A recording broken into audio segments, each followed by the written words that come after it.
Assalamualaikum warahmatullahi wabarakatuh. Perkenalkan, nama saya Rahman Nur Wahid, NIM 20086268, Prodi Kesrek, mata kuliah Bahasa Indonesia. Baiklah, di sini saya akan menjelaskan materi tentang kutipan kalimat ilmiah, kutipan tidak langsung dan kutipan langsung.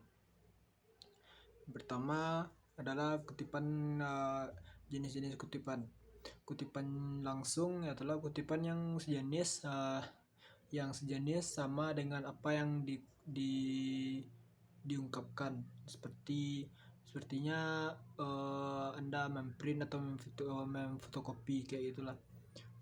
Bisa meniru persis sama dengan kutipan langsung itu tersebut. Lalu kutipan tidak langsung adalah kutipan yang hanya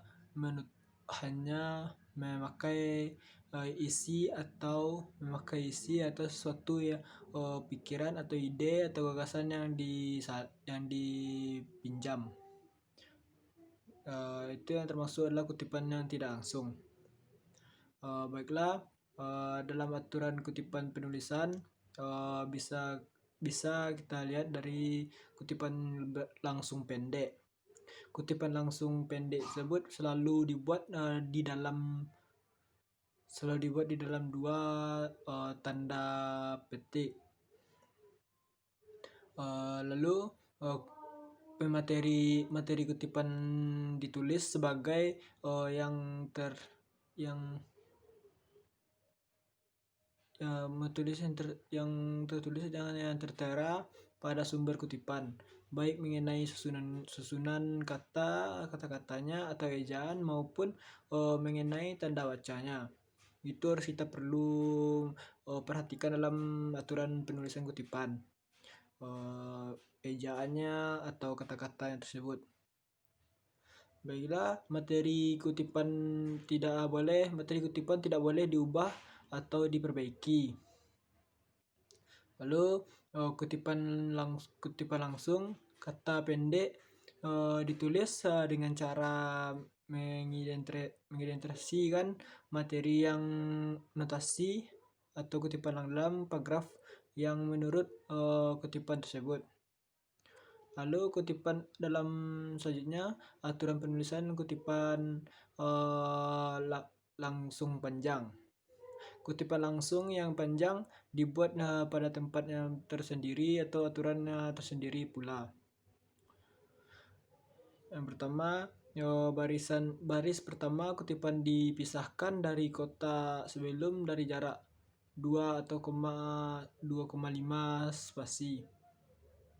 Lalu yang kedua, jarak masing-masing baris kutipan adalah 1 spasi. Yang ketiga, kutipan dijorokkan di antara 5 sampai 7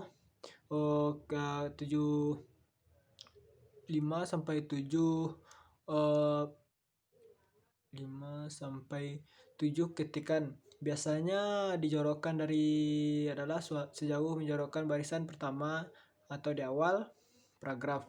Kadang-kadang hal ini yang sama penjorokannya juga dilakukan karena kutipan yang dijorokkan antara 5 sampai 7 ketikan. Lalu dalam kutipan langsung ini terbagi jadi 2, yaitu kutipan langsung panjang dan kutipan langsung pendek. Dalam kutipan langsung panjang ini adalah kutipan yang terdiri dari 4 baris. Biasanya kutipan langsung panjang ini tidak teratur atau tidak bisa orang menebaknya gitu. Belum tentu panjangnya atau 4 baris ke atas. Lalu kutipan langsung panjang ditulis tanpa diketik dan tulisan yang mengetahui dan kalimat yang mengikutinya. Bentuk kutipan tersebut ditulis 1 spasi ke 1 kiri kanan, kiri dan kanan menjorok ke dalam teks. Lalu kutipan langsung pendek.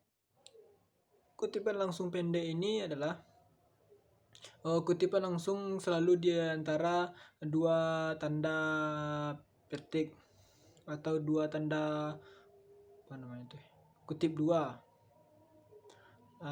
Kutipan langsung pendek ini diungkapkan dengan cara integrasikannya dalam paragraf karya ilmiah yang dibuat. Lalu kutipan langsung pendek ini dibuat dalam jauh baris sedikit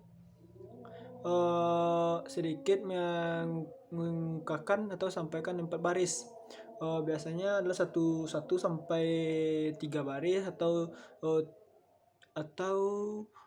ada juga yang mengetahuinya mengungkapkannya sampai 4 baris.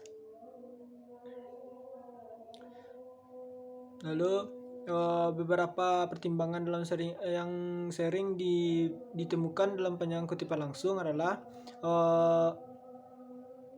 yang pertama adalah mengutipkan beberapa landasan pikiran yang menyatakan dalam kata-kata yang sudah pasti. Lalu mengutipkan beberapa pernyataan kalimat ilmiah, dalam bentuk lainnya dikhawatirkan dalam hilangnya maknanya. Mengutipkan rumus-rumus yang ketiga adalah mengutipkan rumus-rumus angka-angka atau lambang-lambang lainnya memang tidak bisa ditafsirkan. Yang keempat, mengutipkan peraturan hukum pemerintah anggaran berdasar anggaran rumah tangga atau sebagainya besar program kerja. Baiklah, di sini saya sedikit menjelaskan juga tentang daftar pustaka tersebut. Daftar pustaka sedikit menjelaskannya karena materinya lumayan hafal gitu. Baiklah, materi tentang daftar pustaka ini adalah daftar pustaka adalah komponen karya ilmiah yang berbaris informasi yang lengkap tentang bahan-bahan pustaka seperti buku, koran, majalah, jurnal, email dan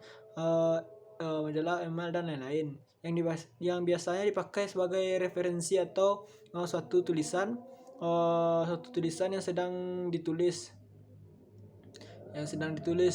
Informasi lengkap dari bahan pustaka tersebut meliputi informasi tentang identitas pengarang tersebut, judul karangan, dan data publikasi.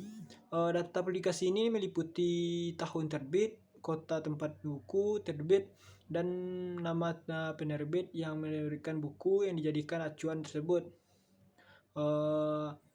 Yang biasanya kita membuat karya ilmiah, contoh karya ilmiah orang, pasti ada di belakangnya, pasti ada kita membuat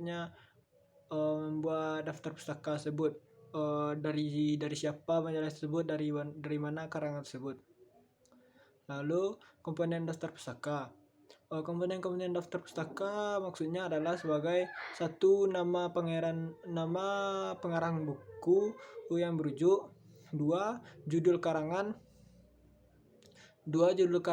yang ditulis dan yang dirujukan, ketiga termasuk tambahannya yang dimasukkan. Dengan tambahannya di sini adalah kata-kata yang mengiringi suatu tulis, misalnya identitas tulisan, disertai disertasi, tesis, skripsi, makalah, artikel, dan lain-lain, edisi dan volume, nomor-nomor, dan lain-lain.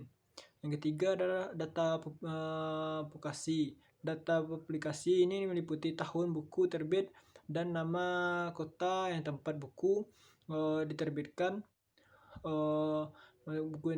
nama penerbit yang diterbitkan, buku yang dirujuk. Sekianlah dapat saya sampaikan dalam materi bahasa Indonesia ini. Sekian, terima kasih. Bila ada kata yang salah, mohon maaf. Assalamualaikum warahmatullahi wabarakatuh.